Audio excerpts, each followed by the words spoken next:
Raising a grandson with autism takes everything you have. Watching his own mother walk out the door leaves a scar that never fades.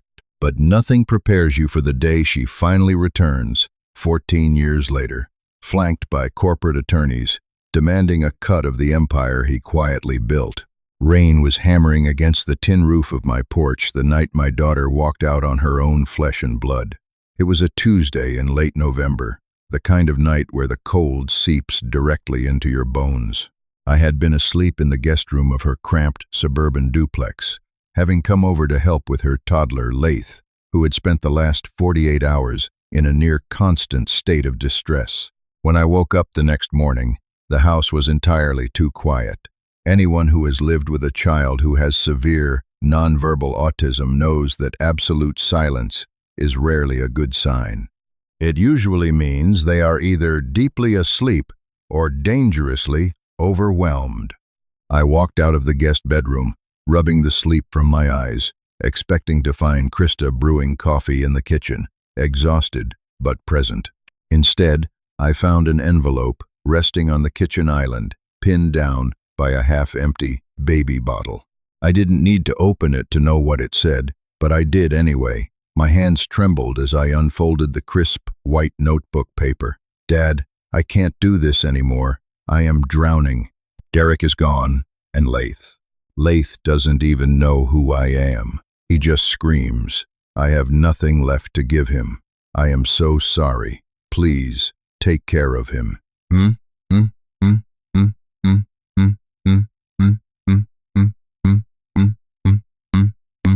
That was it. No forwarding address, no phone call, no tearful goodbye. Just a hasty scribble from a 24-year-old mother who had allowed the crushing weight of her reality to break her completely. I stood there in the dimly lit kitchen, listening to the hum of the refrigerator, completely paralyzed. Then, from the hallway, came the low, rhythmic thud of a 3-year-old boy rocking back and forth against the drywall. I found Laith in the hallway, his small knees pulled to his chest, his unblinking eyes fixed on the spinning blades of the ceiling fan. I knelt beside him, my heart breaking into a million jagged pieces. "It's just you and me now, buddy," I whispered, though he gave no indication that he heard me. The first few years were a trial by fire. I was 58 years old, a retired diesel mechanic, looking forward to spending my golden years fishing and restoring an old 1968 Mustang I had sitting in the garage. Suddenly, I was thrust back into the trenches of full-time parenthood, but this wasn't like raising Krista. Raising Laith required an entirely different language, one I had to learn from scratch.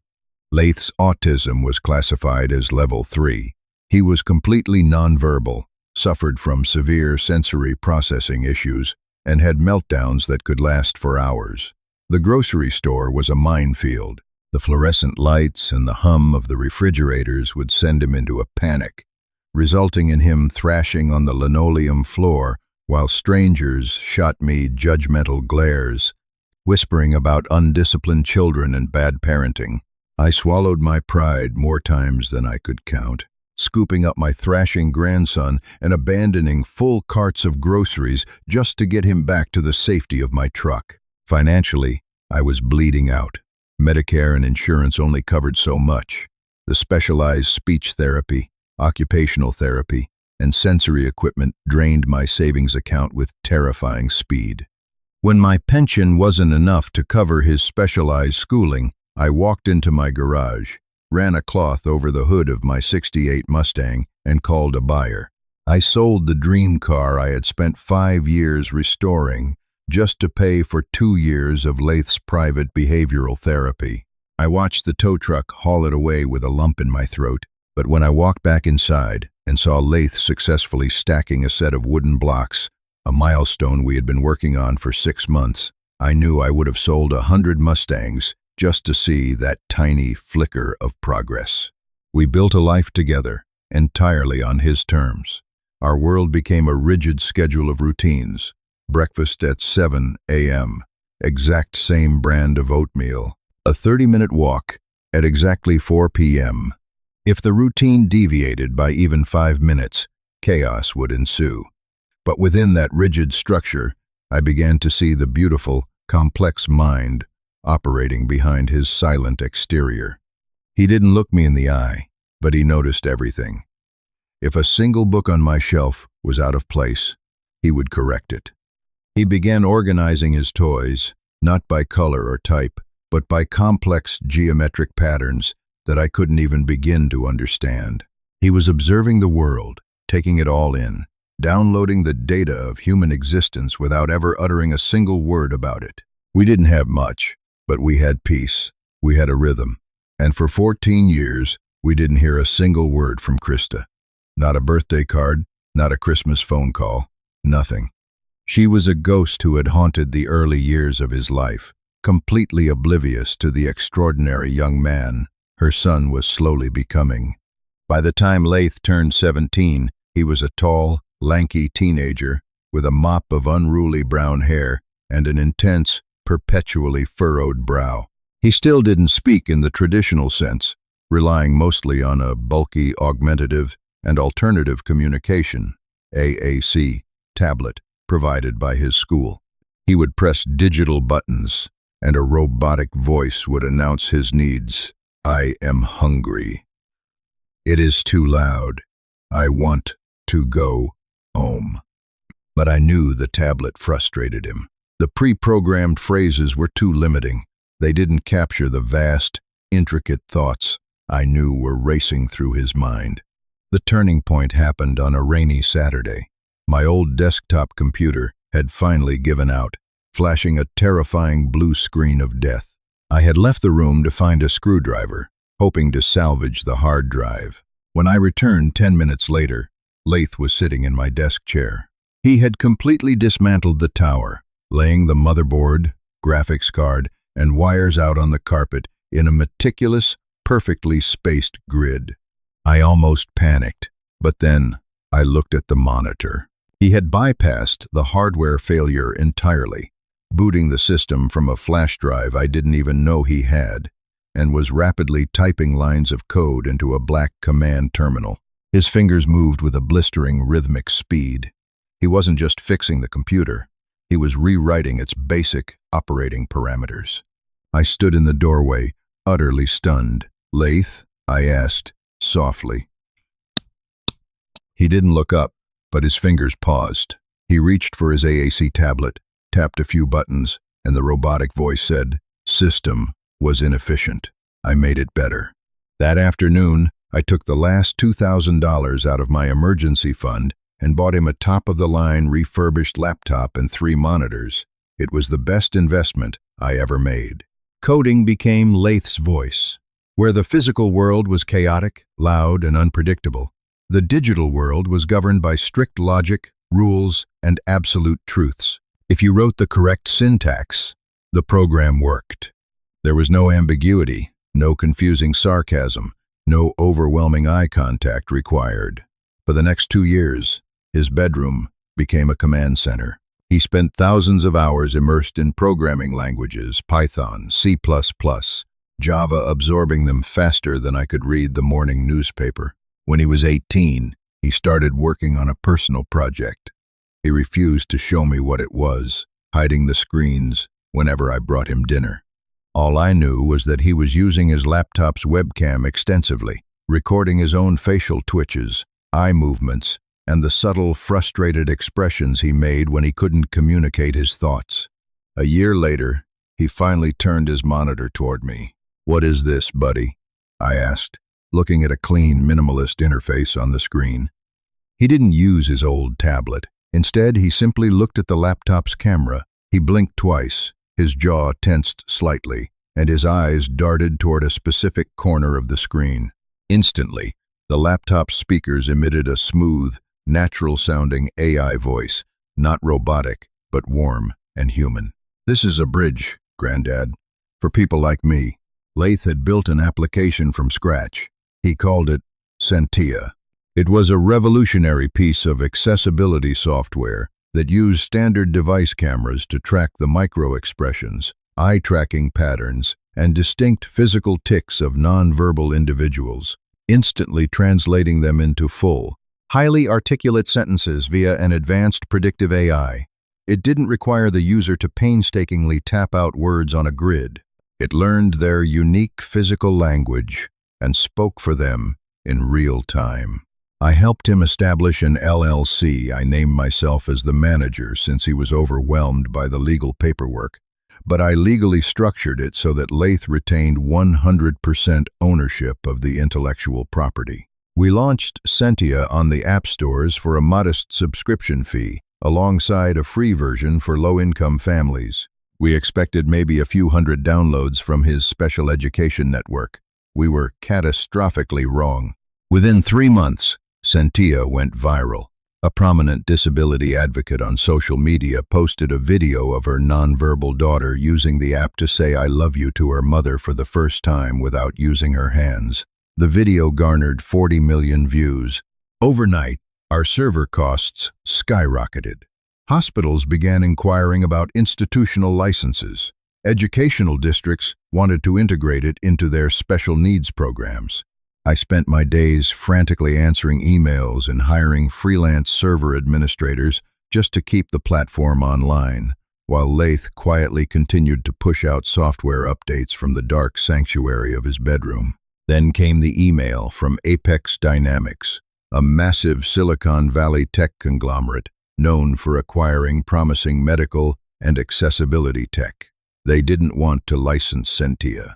They wanted to buy it outright, integrate it into their proprietary hardware, and hire Laith as a remote lead consultant. The numbers staring back at me on the PDF attachment made my vision blur. Sambai Arshawan Mayorn, $3.2 million. Enough to guarantee that Laith would have the absolute best care, security, and independence for the rest of his natural life. Enough to ensure that when my heart finally gave out, my boy would never end up in a state-run facility. He would be a millionaire. He would be safe. I printed the offer, took it into Laith's room, and explained it to him as clearly as I could. He stared at the paper for a long time. Then, looking at his webcam, Sentia translated his micro-expressions. "Will it help more people if they own it?" the warm voice asked.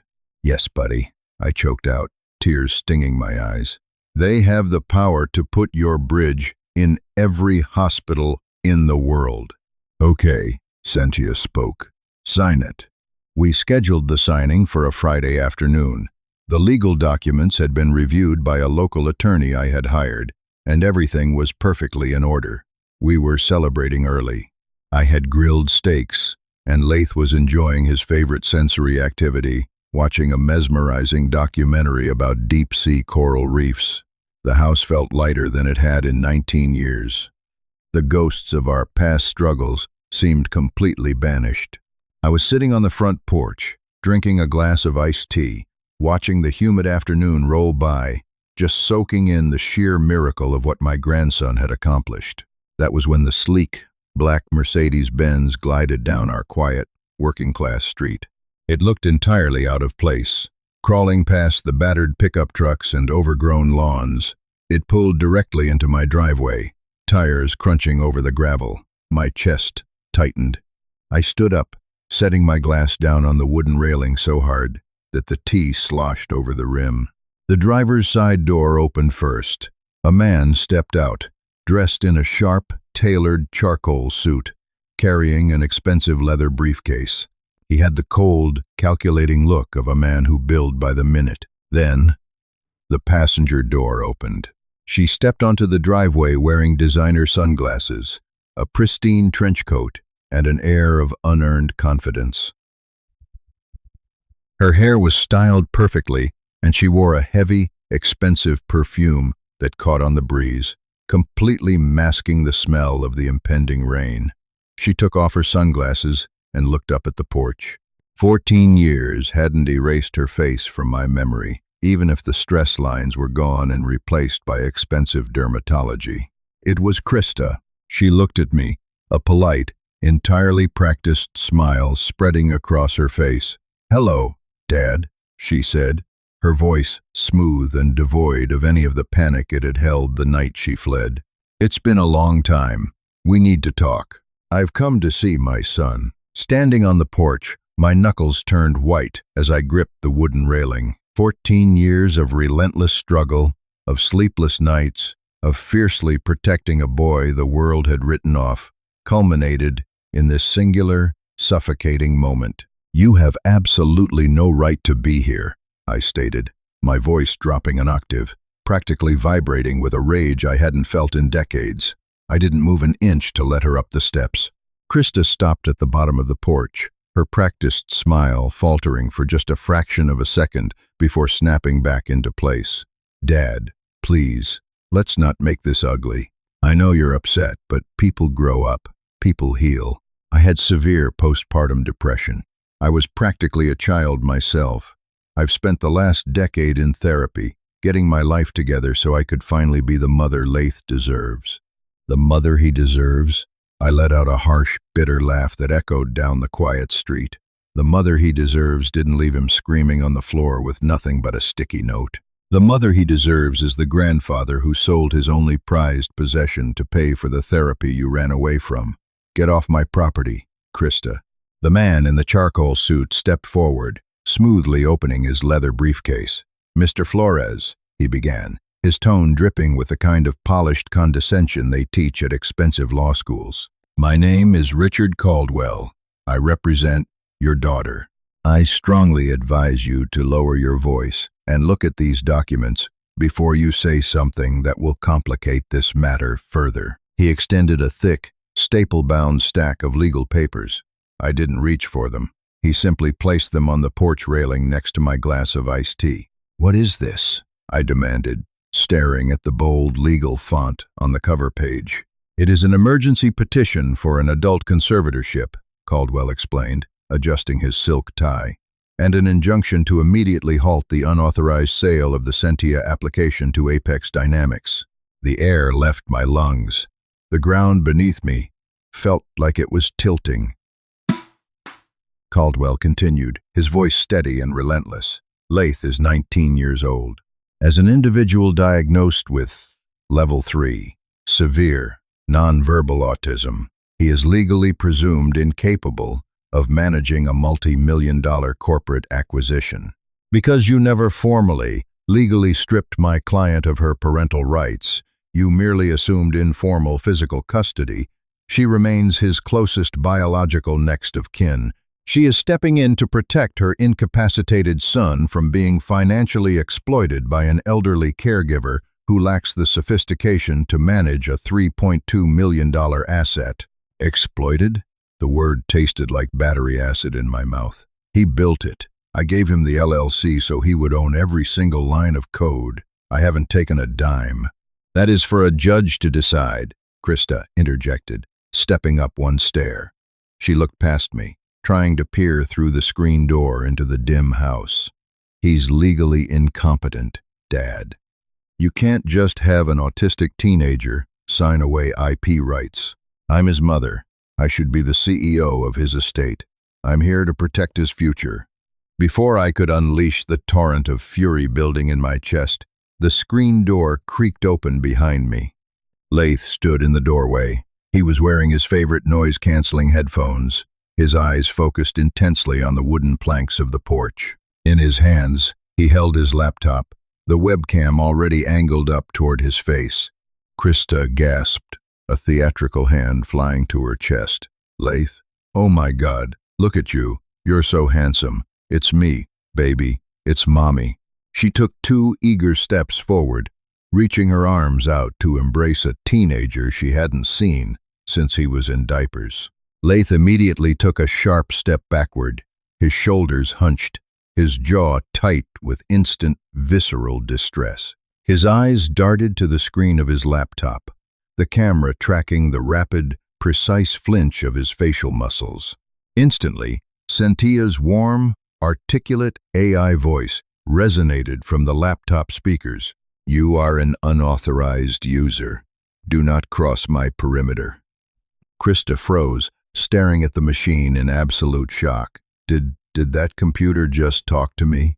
"I am speaking to you," Sentia translated as Laith blinked twice, his brow furrowing in deep concentration.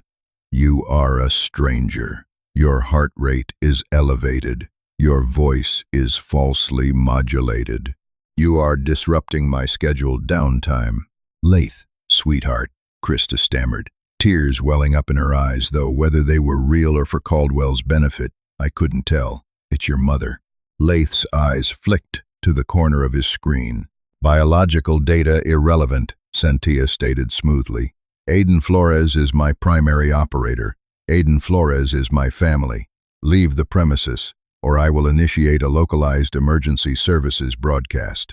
Caldwell placed a firm hand on Krista's shoulder, pulling her back. Let's go, Krista. We have what we need. The court will see this for what it is. A programmed parlor trick controlled by a man manipulating a disabled boy. He looked at me, his eyes cold. We will see you in probate court on Tuesday, Mr. Flores. Do not attempt to contact Apex Dynamics. They turned and walked back to the sleek Mercedes, leaving the injunction sitting on the porch rail like a live grenade. I watched the car disappear around the corner, my hands shaking so violently I had to grip the railing just to stay standing. I looked back at Laith. He was already turning away, completely unbothered, heading back to the living room to resume his documentary. He had dismissed her like a pop-up ad, but the legal system wouldn't be so easily swiped away. The next 72 hours were a blur of absolute panic. I hired the most aggressive probate attorney I could afford on a line of credit, a brilliant, sharp-witted woman named Sarah Jenkins. When she reviewed Caldwell's filings, her expression was grim. They are playing incredibly dirty, Aiden, Jenkins explained across her mahogany desk.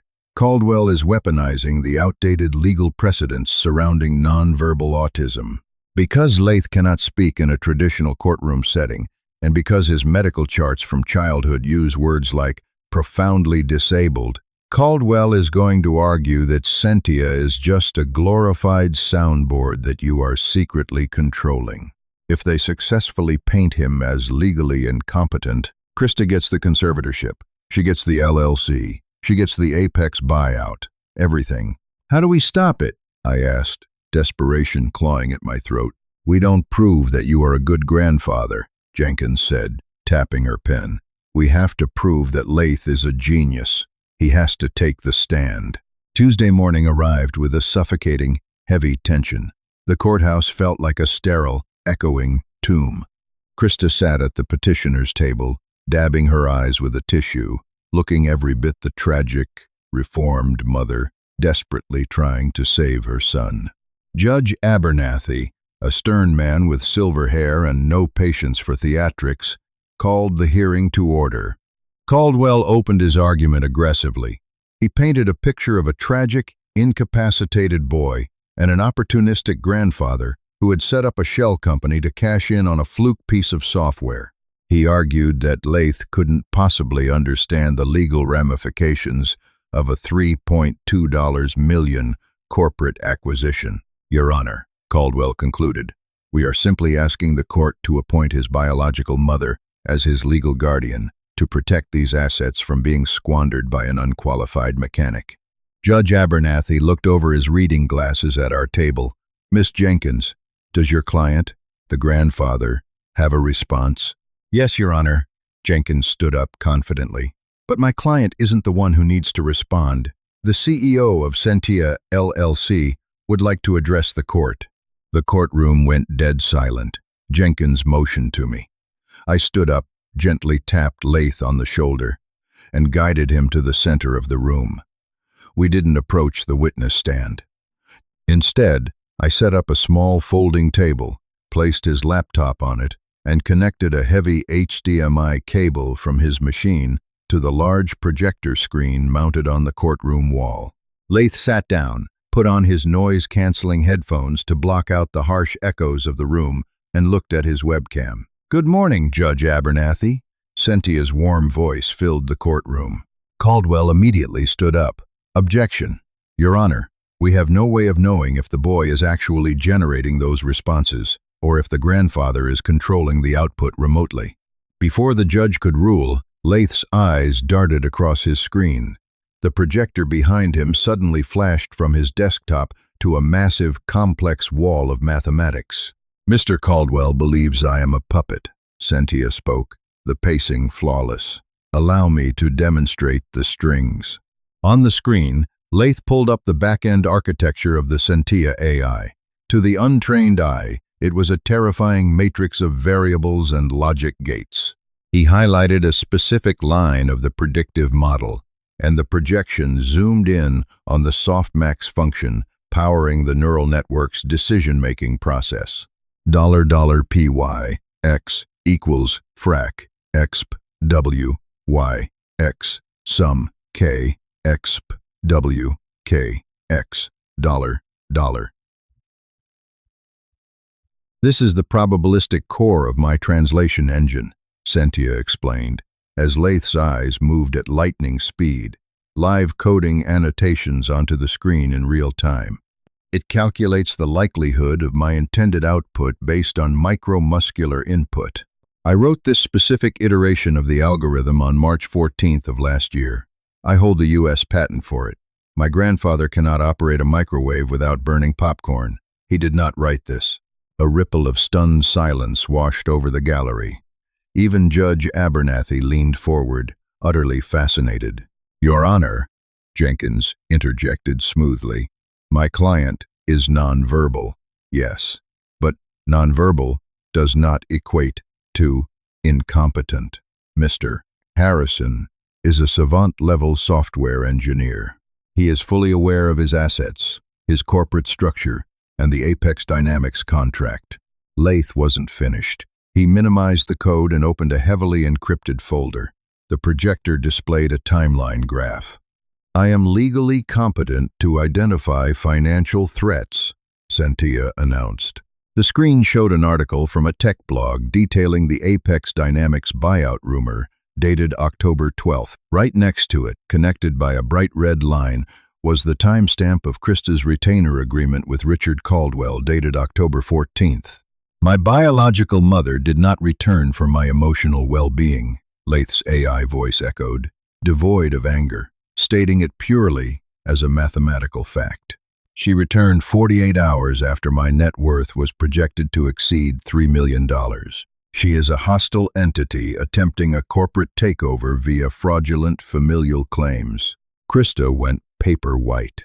She slumped back in her chair, the tragic mother facade crumbling entirely into a mask of humiliated panic. Caldwell opened his mouth to object, but he had absolutely nothing to say. "You cannot cross-examine raw, undeniable data." Judge Abernathy stared at the projector, then looked down at Krista with an expression of profound disgust.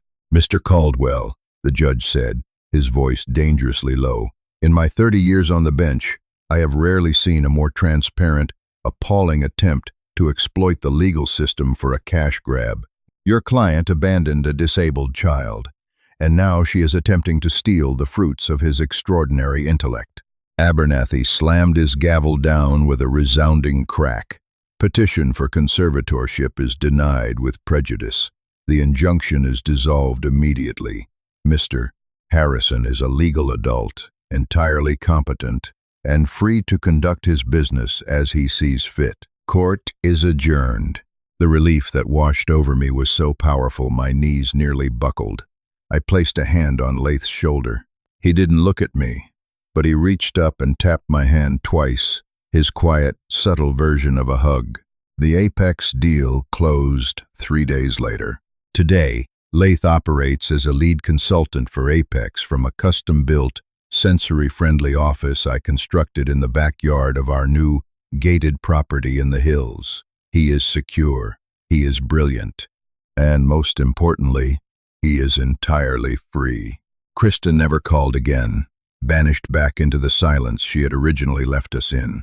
The world thought my grandson was broken, trapped behind a wall of silence. They didn't realize he wasn't trapped at all. He was just busy building the tools to dismantle the wall entirely.